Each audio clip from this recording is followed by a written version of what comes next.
Students, welcome to LMD. ഇന്ന് നമ്മൾ arithmetic sequence എന്ന ഒന്നാമത്തെ അധ്യായത്തിലെ റിവിഷൻ ക്വസ്റ്റ്യൻസ് ആണ് ചെയ്തുകൊണ്ടിരിക്കുന്നത്. ഇന്നലെ കഴിഞ്ഞ ക്ലാസ്സിൽ 2-3 ചോദ്യങ്ങൾ ചെയ്തിരുന്നു. ഇന്ന് ബാക്കിയുള്ള ചോദ്യങ്ങൾ ചെയ്യുന്നതായിരിക്കും. 11 മുതൽ 21 വരെ 11 ക്വസ്റ്റ്യൻസ് ഉണ്ട്. അതിൽ 8 ക്വസ്റ്റ്യൻ നിങ്ങൾ ചെയ്തേ പറ്റും, നിർബന്ധമായിട്ടും ചെയ്തിരിക്കണം. നിങ്ങൾക്ക് ചോയ്സ് ഉണ്ട്, 3 ചോദ്യങ്ങൾ അധികം ചോയ്സ് തന്നിരിക്കുന്നു. ഓരോന്നിനും 4 മാർക്ക് വീതം. അതായത് 8 എണ്ണം എഴുതുമ്പോൾ 8, 4 32 മാർക്ക് കിട്ടുന്നതായിരിക്കും. ഇതിൽ 12ാമത്തെ ചോദ്യവും അരിത്തമാറ്റിക് സീക്വൻസിലാണ്. 16 ചെയ്തിട്ട് 12 ചെയ്യാം. Algebraic expression of an arithmetic sequence is 5n - 3. അതായത് ഒരു അരിത്തമാറ്റിക് സീക്വൻസിന്റെ ബീജഗണിത എന്നാം പദത്തിന്റെ ബീജഗണിത രൂപമാണ് തന്നിരിക്കുന്നത്. റൈറ്റ് ദ അരിത്തമാറ്റിക്, അത് ഉപയോഗിച്ച് നമ്മൾ അരിത്തമാറ്റിക് സീക്വൻസ് എഴുതണം. What is the position of 122 in this sequence? ഈ സീക്വൻസിൽ അരിത്തമാറ്റിക് സീക്വൻസിൽ 122ന്റെ സ്ഥാനം എവിടെയാണ്, എത്രാമത്തെ ടേം ആണ്, എത്രാമത്തെ പദമാണ് എന്നാണ് ചോദിച്ചിരിക്കുന്നത്. Find the sum of first 25 term. ആദ്യത്തെ 25 പദങ്ങളുടെ തുക കാണുക. ഓക്കെ, നമുക്ക് തുടങ്ങാം. xn equal 5n minus 3. എന്നിന് 1 കൊടുക്കുക. x1 5 into 1 minus 3, that is 5 minus 3 is 2. xന് 2 കൊടുക്കുക. 5 into 2 minus 3, 10. 10 minus 3 is 7. Common difference 7 minus 2 equals 5. You see, എന്നോടൊപ്പം ഉള്ള കോഎഫിഷ്യന്റ് ആണ് എപ്പോഴും കോമൺ ഡിഫറൻസ് ആയിട്ട് വരുന്നത്. ഫസ്റ്റ് ടേം കാണാൻ 5ന് 3 കുറച്ചാൽ 5 - 3 2. ഇങ്ങനെ എളുപ്പത്തിൽ ചില സൂത്രപ്പണികളൊക്കെ ഉണ്ട്.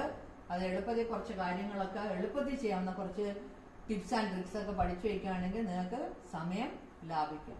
ഓക്കെ, അങ്ങനെ നമുക്ക് റൈറ്റ് ദ സീക്വൻസ്, അരിത്തമാറ്റിക് സീക്വൻസിന് എഴുതാം.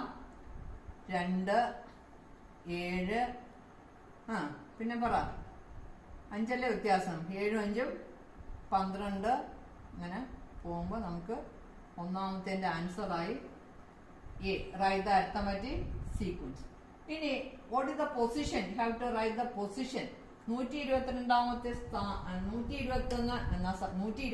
എന്ന സംഖ്യയുടെ സ്ഥാനമാണ് ചോദിക്കുന്നത്. അത് എത്രാമത്തെ പദമാണെന്ന് ചോദിച്ചിരിക്കുന്നത്. അപ്പൊ നമുക്കിത് xn ആയിട്ട് എടുക്കാം.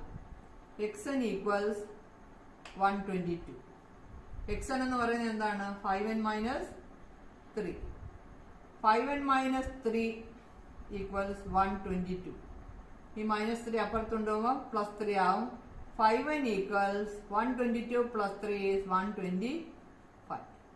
n is equal to 125 by 5, 25. അതായത് രണ്ടാമത്തെ answer B. This is A.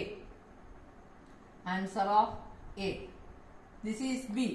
എത്രാമത്തെ പദമാണ്? അതായത് 25ാം പദമാണ് 122. 122 ഈസ് 25th ടേം. 25ാമത്തെ പദമാണ് ഈ സീക്വൻസിലെ 25ാമത്തെ പദമാണ് 122 എന്ന് പറയുന്നത്. അടുത്തത് C. Find the sum of first 25 terms. ആദ്യത്തെ 25 പദങ്ങളുടെ തുക കാണാനാണ് ആവശ്യപ്പെട്ടിരിക്കുന്നത്. ആദ്യത്തെ 25 പദങ്ങളുടെ തുക. അപ്പൊ അതിന് നമുക്ക് സൂത്രവാക്യമുണ്ട്. S25 equals n/2 into x1 plus x25. ഒന്നാം പദം, അതായത് Sn ആണെങ്കിൽ Sn equals n/2 into x1 plus xn. ഇവിടെ നമുക്ക് ആ സൂത്രവാക്യം എഴുതി ചെയ്യാൻ നോക്കാം.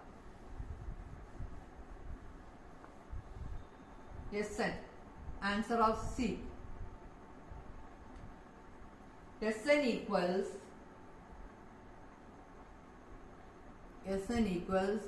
n/2 into first term plus last term.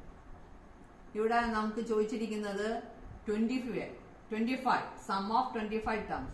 Yes, 25 equals n/2 into first term plus here last term is 25 ആണ്, x25. അപ്പോൾ ഫസ്റ്റ് ടേം നമുക്കറിയാം, 25th ടേം നമുക്ക് അറിയത്തില്ല. അതുകൊണ്ട് നമുക്ക് വാല്യൂ കൊടുത്താൽ മതി. പക്ഷേ വാല്യൂ കൊടുക്കാതെ തന്നെ നമുക്ക് നേരത്തെ കിട്ടിക്കഴിഞ്ഞു. 122 25ാമത്തെ പദമാണ് നമുക്ക് കിട്ടിക്കഴിഞ്ഞു. ആ ആൻസർ നമുക്കിവിടെ കൊടുക്കാം. അപ്പം എന്താണ് ഇതിൻ്റെ അകത്ത് 25 എന്ന് വില കൊടുത്താലും നമുക്ക് 122 ആയിരിക്കും കിട്ടുന്നത്. 25 5 ഗുണം 25 125 മൈനസ് 3 122 125 അല്ല 122 ആണ് കിട്ടുന്നത്. അത് ഓൾറെഡി രണ്ടാമത്തെ പാർട്ട് നമ്മൾ കണ്ടുപിടിച്ചു കഴിഞ്ഞു. അതുകൊണ്ട് ഇവിടെ ഡയറക്റ്റ് അപ്ലൈ ചെയ്യാം. Sum of 25 terms equals 25 by 2 into first term. First term is how much? 5 plus 5 minus 3 is 2. 2 plus ഇവിടെ 122 അല്ലേ equals 25 by 2 into 124. We can cancel this. We'll get 62. 25 into 62. What is the answer? 25 into 62 is how much? 25 into 62 is 1550. Okay, this is of 4 marks. I think you understood this question. Let me wind up. We'll do the questions in the remaining questions in the next class. Okay, bye.